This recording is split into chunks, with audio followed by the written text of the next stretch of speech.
तो आज का जो हमारा शेयर रहने वाला है वो है HBL इंजीनियरिंग लिमिटेड। शेयर में बात कर ले तो यहाँ पे 5 डेज़ के टाइम फ्रेम पे हमें एक अच्छी गिरावट के बाद एक अच्छा फिर से एक रिकवरी आते हुए देखने को मिल रहा है। बट वही 1 साल के टाइम फ्रेम पे हम चेकआउट करें तो यहाँ पे आपको एक अच्छा रनअप देखने को मिलेगा। शेयर 1100 रुपये तक पहुँच जाता है।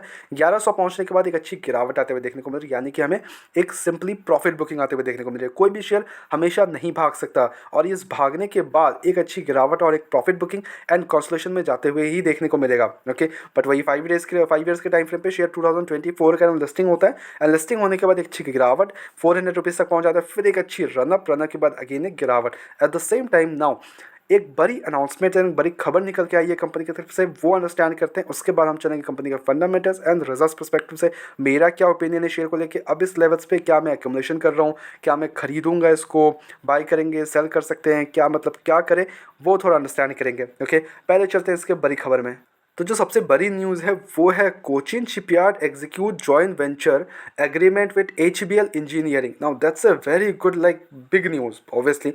Cochin Shipyard Limited has executed a joint venture agreement with HBL Engineering Limited to establish Green Maritime Propulsion Private Limited with 9 crore initial capital and 40:60 shareholding structure.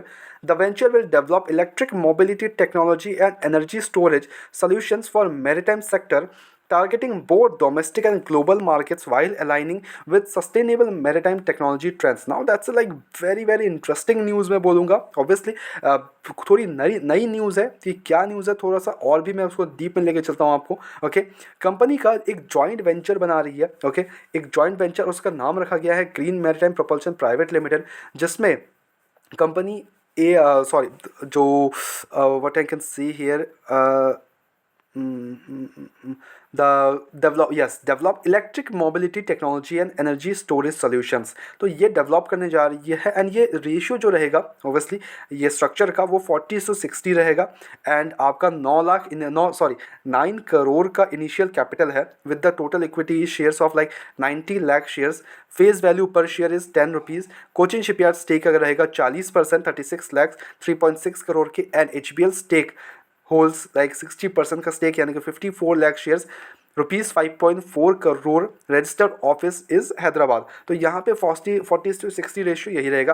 Cochin shipyard का स्टेक रहेगा 40%, 60% स्टेक रहेगा HBL engineering का। तो ये एक सबसे बड़ी news है। ऑब्वियसली छोटा इनिशियल कैपिटल है बट यस इनको प्रोजेक्ट्स जैसे जैसे ऑर्डर्स वगैरह मिलेंगे तो वो ये काफ़ी एक अच्छा हमें रेवेन्यू देखने को मिल सकता है इन दोनों की तरफ से। ओके, बिकॉज दोनों ही अपने सेक्टर में एक गुड होल्ड रखते हैं। ओके, एंड दोनों मिल जा रहे हैं तो obviously it will be like great. But let's check this out कि आगे कैसे मूव फॉरवर्ड करता है। ये तो बस इनिशियल स्टेज पे है, तो आगे कैसे मूव फॉरवर्ड करता है और भी न्यूज़ेस आएंगे। तो जैसे जैसे न्यूज़ेस आएंगे we will surely update you है। You just have to subscribe the channel and ऐसे रेगुलर अपडेट्स के चैनल को सब्सक्राइब कर लो एंड नोटिफिकेशन ऑन कर लो ताकि आपको रेगुलर अपडेट्स रेगुलर टाइम पे मिल सके। ओके, अब आते हैं कंपनी के फंडामेंटल्स पे। तो देखो फंडामेंटल्स की बात कर ले तो HBL इंजीनियरिंग कोई बड़ी कंपनी नहीं है। ओके, अब कोचिन शिपयार्ड की बात कर ले तो यस अप्रॉक्स 40,000 करोड़ के आसपास का मार्केट कैप लेके बैठी है but HBL engineering only and only 18,000 crore का मार्केट कैप। स्टॉक का P is 22, industry P is 23,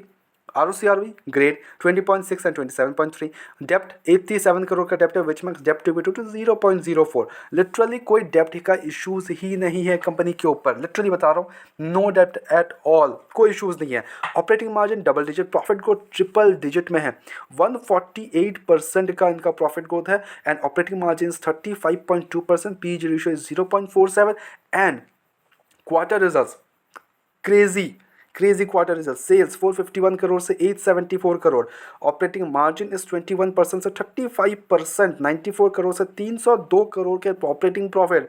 वही नेट प्रॉफिट 65 करोड़ से 220 करोड़ के नेट प्रॉफिट्स। एंड क्या कंपनी ग्रोथ देखने को मिल रहा है तो टोटली यस। कंपनी अगर आप देखोगे तो पहले कंपनी 20 करोड़ 30 करोड़ 50 करोड़ के नेट प्रॉफिट करती थी बट नाउ 200 करोड़ के नेट प्रॉफिट कर रही है कंपनी, मतलब 4 टाइम्स हो चुका है कंपनी के net profits. Crazy good.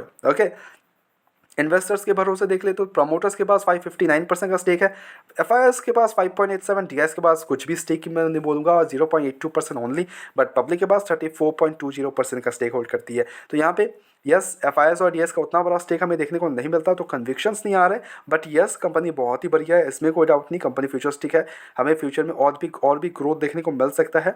Yes, इसमें कोई डाउट नहीं है। At the same time company एक अच्छे लेवल्स पे मिल रही है आपको। ओके, फ्रेश एंट्री के लिए मैं बोलूँगा इस लेवल्स पे आप फ्रेश एंट्रीज ले सकते हो, बट अपना 10 to 20% ज़्यादा डिप्लॉय करने की कोई ज़रूरत नहीं है। अगर आपको गिरावट पे मिल रहा है शेयर, अगेन 10 to 20% डिप्लॉय करो, तो ऐसे करके स्ट्रैटेजी अपनाओ। Okay, because again I am saying this, market अभी भी सही नहीं हुआ है, अभी भी कुछ जब तक पूरी तरीके से सॉल्व आउट नहीं होता, सॉर्ट आउट नहीं होता, तो it will take some time to recover. Okay, market recovery दिखाने में थोड़ा टाइम लगेगा, तो आप क्या कर सकते हो, इस लेवल्स पे गिरावट पे ऐड अप कर सकते हो। ओके, इस लेवल्स पे, बिकॉज इसका लॉन्ग टर्म परस्पेक्टिव से बहुत ही बढ़िया शेयर है, इसमें कोई डाउट नहीं हमें। Okay, at the same time keep on track on the results, keep on track on the depth, keep on track on the news. आपसे नहीं होता, चैनल को सब्सक्राइब कर लो, यहाँ पे मैं रेगुलर अपडेट्स देते रहता हूँ, जैसे जैसे कुछ भी अपडेट्स आते हैं we will surely update you है।